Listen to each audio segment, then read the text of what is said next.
नमस्ते साथियों। तो साथियों, आप सभी का एक और नए मॉडल पेपर में स्वागत है। तो साथियों, सभी को पता है कि आपका कल का जो मॉडल पेपर था वो बहुत ही बेहतरीन तरीके से गया होगा। कहने का मतलब ये है कि जो 14 दिसंबर को आपका पेपर था साथियों, आज़ादी वाला, वो बहुत अच्छा चल गया होगा। सूचना प्रौद्योगिकी वाला ओके, बेहतरीन तरीके से गया होगा। तो देखो साथियों, जो शारीरिक एवं स्वास्थ्य शिक्षा का जो पेपर लगेगा साथियों, आपका 16 तारीख को सेकंड पारी में ही, उसका भी आपका आज मॉडल पेपर हम देखने जा रहे हैं। तो शुरू करते हैं। शुरू करने से पहले छोटी सी आपसे एक रिक्वेस्ट आती है जो हमेशा से रहती है कि चैनल को सब्सक्राइब जरूर कर लीजिएगा, क्योंकि सब्सक्राइब करने पर जो भी मैं आपको चीज़ें बताऊंगा वो सबसे पहले आप तक पहुंच जाएगी। और चैनल की जो नोटिफिकेशन होती है उसको ऑन कर लीजिएगा, ताकि सबसे पहले आपके स्क्रीन पर पता चल जाए कि एग्जाम स्टडी चैनल वाले सर ने डाल दिया है। तो शुरू करते हैं। तो पहला क्वेश्चन है कि भारत में दिए जाने वाला सबसे बड़ा खेल पुरस्कार कौन सा है। सभी को पता है कि राजस्थान यानी कि भारत में एक ऐसा खेल पुरस्कार है साथियों, जो खेल के क्षेत्र में सबसे बड़ा पुरस्कार उसको माना जाता है। तो उसका नाम हो जाएगा साथियों यहाँ पर मेजर ध्यानचंद खेल पुरस्कार हो जाएगा। कौन सा हो जाएगा? जो मेजर ध्यानचंद खेल पुरस्कार था साथियों, वो बहुत ही बड़ा है और भारत का सबसे बड़ा खेल पुरस्कार है साथियों, जो खेल के क्षेत्र में दिया जाता है। दूसरा है कि लिब्रो शब्द किस खेल से संबंधित है। तो सभी को पता रहना चाहिए कि लिब्रो शब्द किस खेल से संबंध रखता है साथियों। तो बिल्कुल वॉलीबॉल होता है, जो वॉलीबॉल खेलते हो उसका संबंध लिब्रो शब्द से होता है। ओके, तीसरा नंबर का क्वेश्चन देखेंगे कि राजस्थान का राज्य खेल कौन सा है। सभी साथी जो नहीं जानते होंगे, जो गरीब आदमी, कहने का मतलब जो पढ़ाई में थोड़ा बहुत कमजोर है, वो हॉकी करके आएंगे। लेकिन साथियों, आपसे एक निवेदन है कि प्रश्न को थोड़ा ध्यान से पूरा राज्य खेल पूछ रहा है, राष्ट्रीय खेल नहीं पूछ रहा है। ओके, तो आपसे यदि राज्य खेल यानी कि राजस्थान का पूछ रहा है तो अपने अपने का तो बास्केटबॉल बताना है आपको। क्लियर हुआ? ओके, और यदि आपसे पूछे कि राष्ट्रीय खेल कौन सा है तो बिल्कुल आपको हॉकी बताना है साथियों। बस आपको थोड़ा ध्यान में रखना है, प्रश्न को दोस्तों डिफरेंट तरीके से आपको पढ़ना है और अच्छी तरीके से आपको देखना है। और अगला है चौथा नंबर का क्वेश्चन है कि योग दिवस कब मनाया जाता है। बिल्कुल सभी को पता रहना चाहिए कि 5 छठी 8 क्लास पढ़ते आ रहे हो आप, योग दिवस कब मनाया जाता है। तो योग दिवस मनाया जाता है मेरे प्यारे साथियों 21 जून को। कब मनाया जाता है? 21 जून को योग दिवस मनाया जाता है। अगला पांचवा प्रश्न देखेंगे कि किशोरावस्था होती है, यानी कि किशोरावस्था कौन सी वर्ष से कौन सी वर्ष तक होती है। तो वैसे तो इसके अंदर सही दे नहीं रखा है, लेकिन सही मायने में हम बताएं आपको तो बिल्कुल 13 से लेकर 18 तक होती है साथियों। लेकिन इसमें 13 से 19 तो कोई दिक्कत वाली बात नहीं। 13 से 19 वर्ष की को किशोर अवस्था कहते हैं, कहने का मतलब जवान अवस्था कहते हैं। ओके, किशोर अवस्था कहते हैं कि छोटी आयु के बच्चों को क्या कहते हैं? छोटे बच्चों की आयु को क्या कहते हैं साथियों? बिल्कुल किशोर अवस्था कहते हैं। और 19 से लेकर जो 25 28 30 तक की उम्र होती है उसको जवान उम्र कहते हैं। कहने आवे समझ में? ओके, गाँव की भाषा में बता रहा हूँ आपको। छठा नंबर का है कि भारत का राष्ट्रीय खेल कौन सा है। बिल्कुल यहाँ पर आ चुका है कि भारत का राष्ट्रीय खेल कौन सा है साथियों। तो बिल्कुल हॉकी है साथियों। क्लियर हुआ? याद रखना है, भारत का राष्ट्रीय खेल हॉकी है। लेकिन अब गूगल पर सर्च मारोगे कि भारत का राष्ट्रीय खेल कौन सा है तो वहाँ पर सीधे सीधे शब्द में आएगा कि भारत का कोई राष्ट्रीय खेल नहीं है। भाई, प्रश्न पूछने का तरीका होना चाहिए बस। 7 नंबर का है कि खो खो खेल में कितने खिलाड़ी होते हैं साथियों। तो बिल्कुल इसमें 9 खिलाड़ी होते हैं। वैसे तो मैदान पूरे 13 खिलाड़ी होते हैं, लेकिन मैदान में पूरे 9 खिलाड़ी होते हैं। याद रखना क्यों होते हैं, क्योंकि 3 खिलाड़ी 4 खिलाड़ी उसकी एक्स्ट्रा होते हैं साथियों। ओके, अगला है कि आदर्श ट्रैक कितने मीटर का होता है। जो आदर्श ट्रैक कोई खेल का होगा या फिर किसी अन्य क्षेत्र का होगा तो कितने मीटर का होता है। तो बिल्कुल 400 मीटर का होता है साथियों। कितने मीटर का होता है? 400 मीटर का होता है, याद रखना है। आगे क्वेश्चन आया है 9 नंबर का कि डू एंड डाई शब्द किस खेल से संबंध रखता है। तो सभी को पता रहना चाहिए, सभी को पता भी है कि किस खेल से अपना संबंध रखता है। तो वो है साथियों टेनिस व बैडमिंटन, दोनों खेलों से संबंध रखता है। यदि आप इसके अंदर यदि आप इसके अंदर टेनिस करके आ जाते हो तो फिर आपको 1 नंबर मिलेगा। और यदि आप टेनिस व बैडमिंटन करके दोनों ही करके आ जाओ तो 1 नंबर आपके सामने पक्का है साथियों। इसमें पूछा किस खेल से, या इसमें ये नहीं पूछा किस खेलों से संबंधित है। क्लियर हुआ? 10वां है कि रिले दौड़ में कितने खिलाड़ी भाग लेते हैं। रिले दौड़ में होती है कुछ अन्य प्रकार की, तो ये 4 खिलाड़ी होते हैं। कितने खिलाड़ी होते हैं? 4 खिलाड़ी इसमें भाग लेते हैं। 11 नंबर का है कि धनुविधा क्या है। तो धनुविधा के बारे में भी हम जानकारी प्राप्त कर लेते हैं साथियों। तो धनुविधा वह है जो किसी निश्चित लक्ष्य पर धनुष की सहायता से बाण चलाने की कला होती है। यानी कि कोई निश्चित लक्ष्य होता है कि हमको वहाँ पर इस तीर को चलाना है, तो वहाँ तक उसको धनु यानी कि धनु की विद्या को, धनु यानी कि धनुष की विद्या, धनु की विद्या को चलाने की विद्या को धनुविधा कहते हैं। ओके, धनुष की विद्या को। ओके, आया समझ में? ज़्यादा कुछ खोपड़े में दिमाग में ज़्यादा जोर डालने की जरूरत नहीं है। ओके, 12 नंबर का प्रश्न देखेंगे साथियों हम कि जल प्रदूषण किसे कहते हो। सभी जानते हो कि जल प्रदूषण क्या होता है साथियों। जल प्रदूषण वह होता है जिनमें अनावश्यक पदार्थ, यानी कि जल के स्वच्छ जल में किसी अनावश्यक पदार्थ मिल जाता है, वो उसके अंदर जल प्रदूषण कहलाता है। क्लियर हुआ? आ गया था इसके अंदर डेंगू रोग किससे फैलता है। तो डेंगू रोग एक एडिस प्रजाति यानी कि मादा मच्छरों से फैलने वाला रोग होता है। कहने का मतलब ये होता है कि जो मच्छर, मादा मच्छर होते हैं, मच्छर 2 प्रकार के, कहने का स्त्रीलिंग पुल्लिंग होता है। तो मादा जो स्त्रीलिंग मच्छर होते हैं, यदि वो किसी मनुष्य को काट लेते हैं तो उसे क्या कहते हैं, डेंगू रोग फैलता है। क्लियर हुआ? यदि कोई पुल्लिंग फैल लेता है उससे नहीं फैलता है। क्यों नहीं फैलता है भाई? क्योंकि स्त्री डरती है उससे, तो जो हो वो नहीं डरता। स्त्री से पुरुष डरता है। ओके, तो उससे कुछ नहीं फैलता है, समझा करो। 14 नंबर का है कि टोक्यो ओलंपिक 2022 में किस भारतीय पहलवान ने कुश्ती में रजत पदक जीता था भाई। देखो साथियों, ये क्वेश्चन करंट अफेयर्स के लिए बहुत इंपॉर्टेंट क्वेश्चन है, जो आपकी क्लास से आ रहे हैं, आपकी एग्जाम के अंदर ऐसा प्रश्न पूछे जाते हैं तो बहुत खुशी होती है, क्योंकि जब आपको ऐसे क्वेश्चन आते हैं, ऐसे प्रश्नों को आप हल भी करते हो तो मज़ा भी आता है। क्यों आता है? क्योंकि आपकी कंपटीशन की तैयारी भी साथ साथ होती रहती है, इस प्रकार से आपके क्वेश्चन पूछे जाते हैं, इस बार आएंगे 100%। तो उसका नाम है रवि कुमार दहिया, जिसने 2022 में जो ओलंपिक हुआ था टोक्यो का रहने वाला था और कुश्ती हुई थी, तो उसके अंदर रवि कुमार दहिया ने रजत पदक जीता था साथियों। आगे देखेंगे 15 नंबर का कि कबड्डी खेल में लोना कब दिया जाता है। तो कबड्डी खेलने वालों को पता रहता है लोना कब दिया जाता है। तो देख लो सब, जब कोई टीम विरोधी टीम के सभी 7 खिलाड़ियों को आउट कर देती है। टीम यानी कि एक टीम में कितने खिलाड़ी होते हैं? बिल्कुल 7 खिलाड़ी होते हैं, और दूसरी विरोधाभास जो टीम होती है यदि उनको सारे टीम को आउट कर देती है तो वो लोना कहलाता है। 16 नंबर का है कि एक स्वच्छ व्यक्ति 1 मिनट में कितनी बार श्वसन करता है भाई। सभी को पता है कि 16 से 18 करता है। कितना करता है?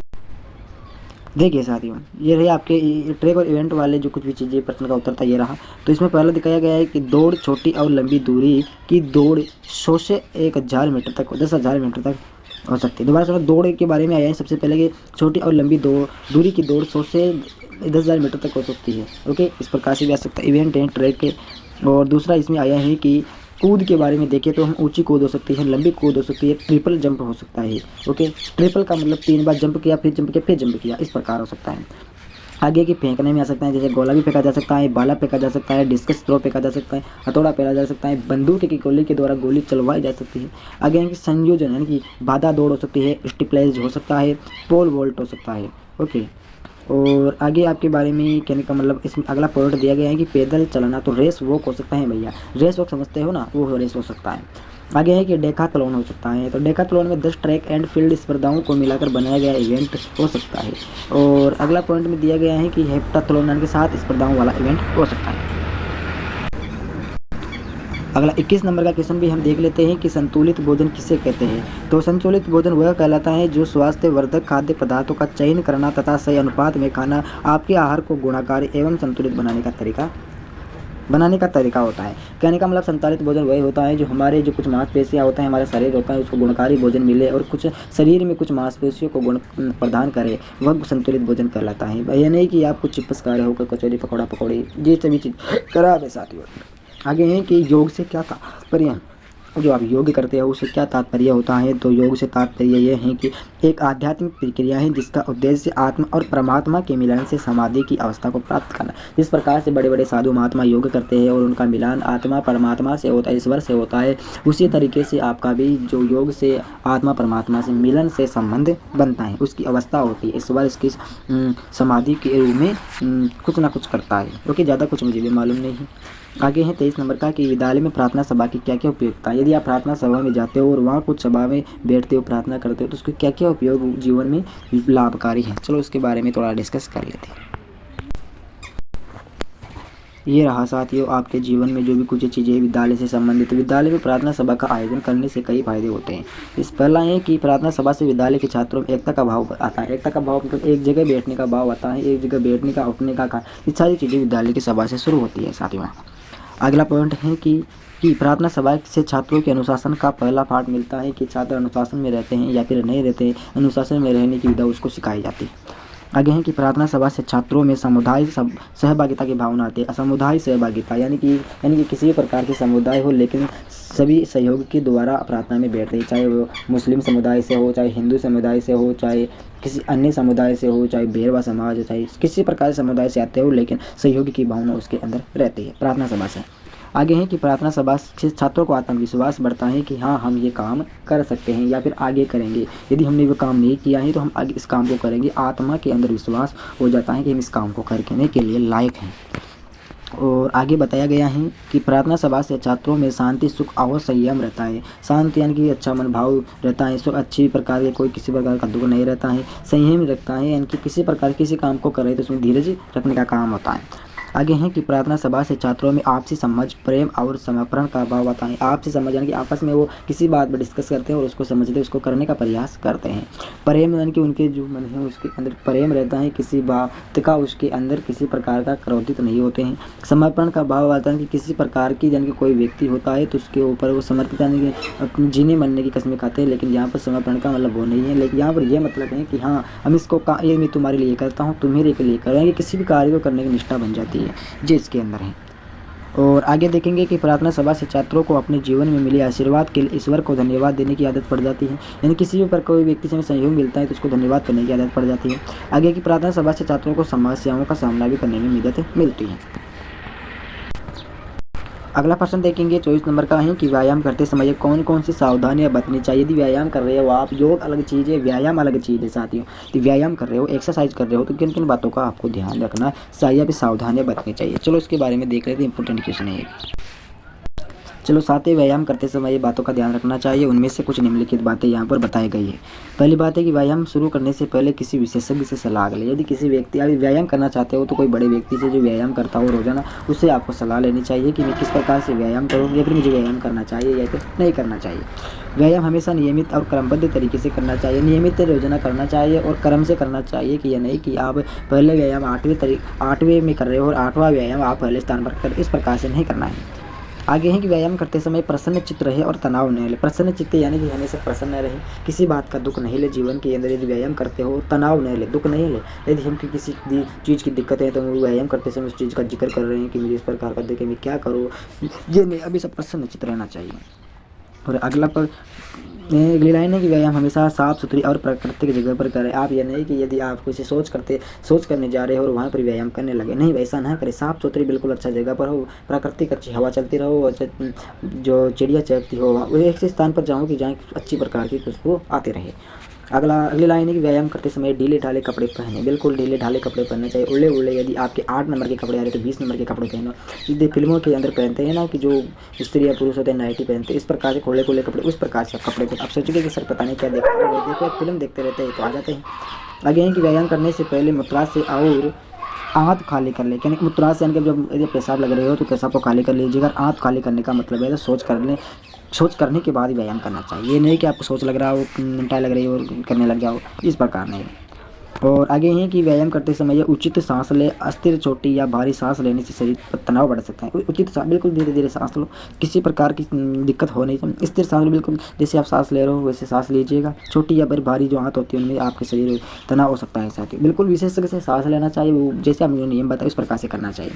आगे व्यायाम से पहले दौरान और बाद में पानी पिए ताकि नीचे पहले आपको पानी पीना चाहिए, दौरान कर रहे हो तो पानी पीना चाहिए और बाद में भी आपको पानी पीना चाहिए ताकि किसी प्रकार की आपके साथ दिक्कत नहीं हो।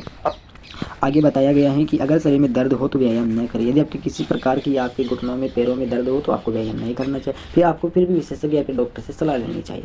चलो कोई बात नहीं, अगला क्वेश्चन हम देखते हैं इसी बात पर। अगला प्रश्न है लास्ट एंड फाइनल 25 नंबर का है कि किसी एक मैदान का रेखा चित्र बनाना है आपको। यदि किसी हॉकी का बना दो, चाहे क्रिकेट का बना दो, चाहे बैडमिंटन का बना दो, चाहे आप अन्य किसी भी खेल का आप उसमें मैदान, चाहे फुटबॉल का बना दो, चाहे मतलब किसी भी चीज़ का आप मैदान बना सकते हो जिसमें आपके 4 नंबर हो जाएंगे। छोटा सा चित्र बना दीजिएगा साथियों, बिल्कुल आपको ग्राउंड फ्लोर वाला। इसके अंदर आप ऐसे बना दो और इसके अंदर जो भी चीज़ें क्रिकेट का ऐसे दर्शा दो, इधर खिलाड़ी का दर्शा दो, इधर जो कुछ भी, बस 4 नंबर नहीं तो 3 नंबर 2 नंबर आ जाएंगे ना।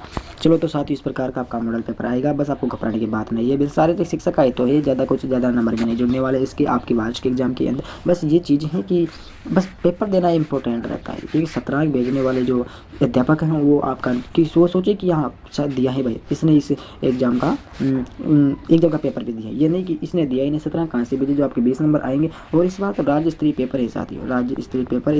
और इसी को छोड़ेंगे तो क्या शतरंज मिलेंगे फिर आपको, यार 0 मिलेंगे। राज्य स्तर का मतलब कि राजस्थान सरकार के द्वारा इस कॉपी की चेक की जाएगी, उसी के आधार पर आपको शतरंज मिलेंगे। चलो कोई दिक्कत वाली बात नहीं। यदि मॉडल पेपर आपको अच्छा लगा तो लाइक भी करना है, शेयर करना है, कमेंट करना है, चैनल को सब्सक्राइब करना है, क्योंकि आगामी पेपर आपको इसी चैनल पर देखने को मिल जाएंगे साथियों। तो सभी दोस्तों को जय हिंद, जय भारत।